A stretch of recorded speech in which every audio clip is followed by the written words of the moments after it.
without provocation, attacked the United States and its naval interest in Hawaii. It's the 80th anniversary of the surprise attack. It was what led to the U.S. entering World War II. It killed some 2,400 Americans, wounded 1,700 more. The U.S. that day lost nearly 20 ships, 300 airplanes. And all this was after the U.S. had intercepted a Japanese message that inquired about ship movements and positions at Pearl Harbor. The cryptologist that heard the message gave the message to her superior, who said he'd get back to her on Monday. She handed it over on Saturday. I'll get back to you on Monday.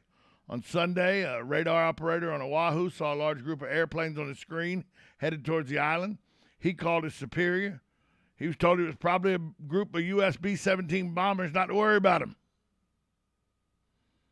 Well, we know that was not the case at 7:55 a.m. that morning.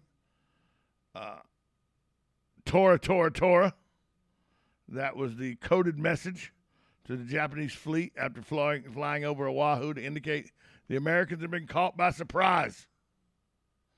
The whole attack only lasted an hour and 15 minutes. An hour and 15 minutes. 20 ships, 300 airplanes decimated in an hour and 15 minutes. Now, the Japanese did plan to give the U.S. a declaration of war before the attack began, so they would not violate the Hague Convention, but that message was delayed and not relayed to U.S. officials in Washington until the attack was already underway. The Japanese force that day, 353 aircraft launched from 4 carriers.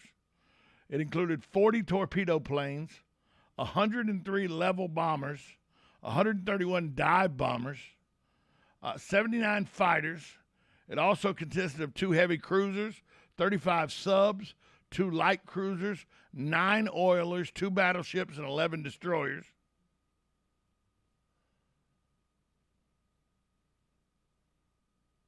It was one of those things where America got caught sleeping, literally.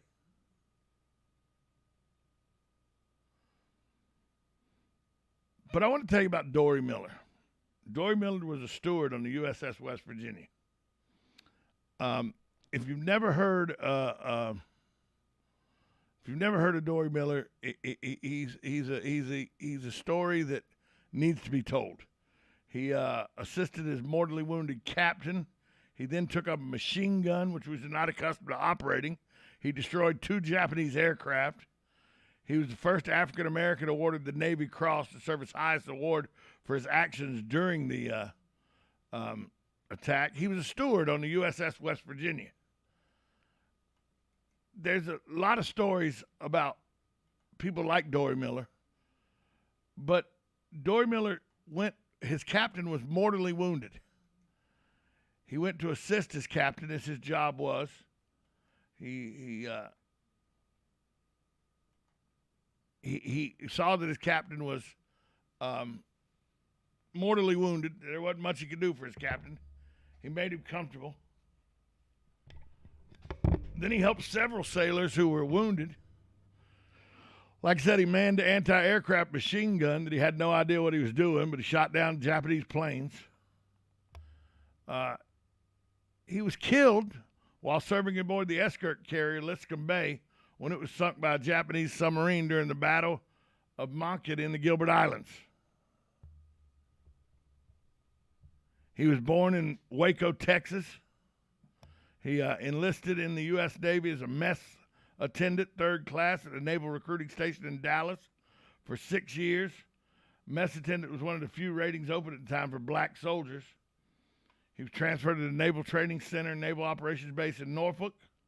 After training school, he was assigned to the ammunition ship Pyro. He was then transferred to the Colorado-class battleship West Virginia. It was there that he started competition boxing, becoming the ship's heavyweight champion. He was on temporary duty aboard the Nevada at the Secondary Battery Gunnery School. He returned to West Virginia in August.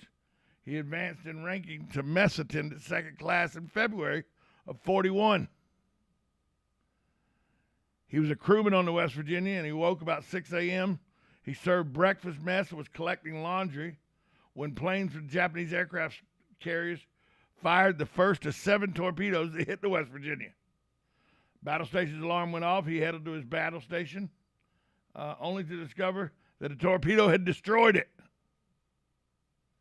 He then went to Times Square on the deck, a central spot aboard the ship of the fore and aft and port and starboard passageways. He said he was available for other duty. There's just many stories like the story of Dory Miller.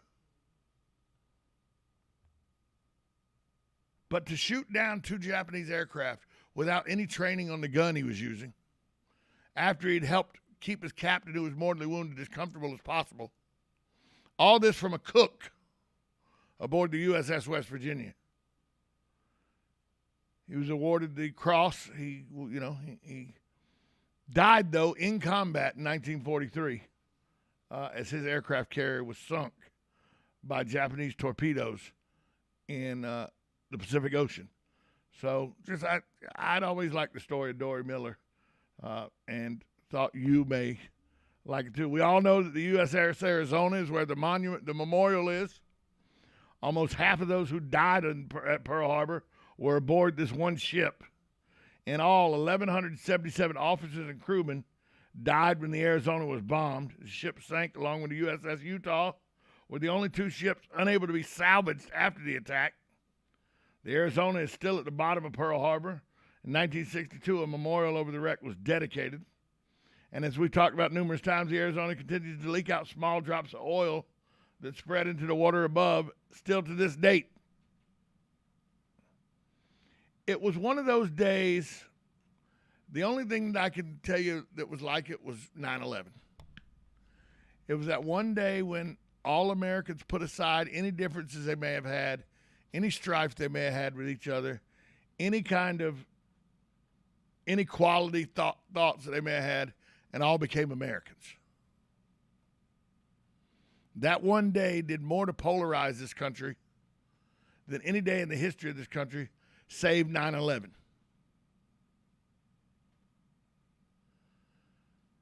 Men went to war, leaving women behind, or men that were too young or too old to fight. This war introduced us to Rosie the Riveter, as she went to the factories to help build the implements of war, as the men were all fighting the war in the European theaters and the Pacific theaters. The industrial complexes that were car manufacturers transferred over into making tanks and airplanes. Ships were being made at astronomical paces. Your companies that made appliances and all, they switched over to making electronic radios and guns and everything. The entire landscape of this country, industrial-wise, switched into war machine mode. Some historians have credited the Japanese with the bombing of Pearl Harbor ending what we know as the Great Depression, bringing the industrial might of the United States, awakening it so that it could build a war machine, put people back into good-paying jobs again.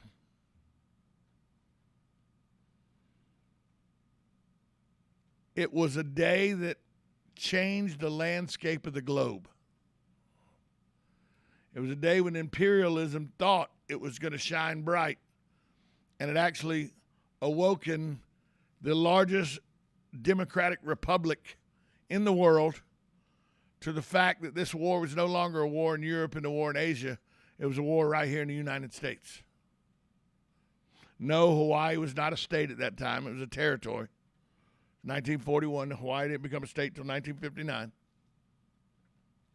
But it was an attack on Pearl Harbor, a naval base owned by the U.S. So it was an attack on U.S. soil.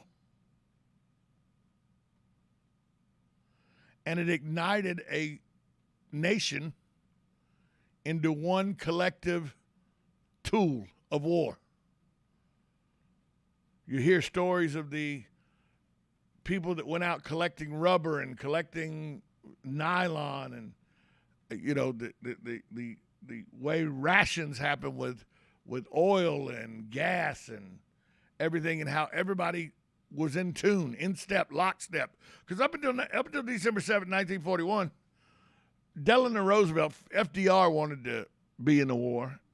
He saw what Hitler's deal was, and he wanted to be.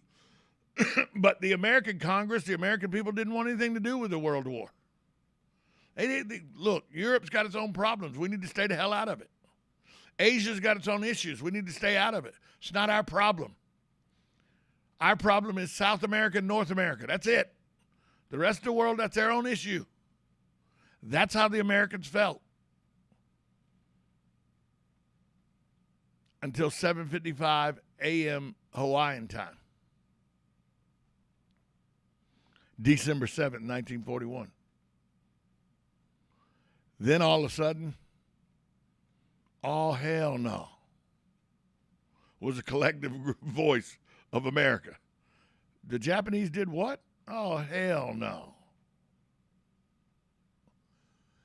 And it led, Hitler knew immediately that the war that he wanted, the control he wanted, the way he wanted to deal with Europe, Asia, and the United States was forever going to be changed now, because he didn't want to wake the United States up yet. He wanted to be in control of Europe and Asia, because then he thought the United States would then just work with him. But the Japanese threw all that into a mess when they attacked the United States on December 7th, 1941, 80 years ago today. Take a time out. We'll be right back after this. You're listening to 1370 AM, 96.3 FM, WOCA, The Source. Visit the Appleton Museum of Art for a Dickens Christmas, the Urban Family Holiday Exhibition. On view through January 9th. This festive annual display features beautiful themed trees, the beloved Dickens Village, Santas and nutcrackers from around the world, and much more. On the second floor, see trees decorated by community partners. The Appleton is located on East Silver Springs Boulevard in Ocala. For more information, visit appletonmuseum.org. Think you know Dex Imaging? Think again. In the office, streamlining communications. In the field, delivering top-notch service, enhancing productivity and reducing downtime. In the data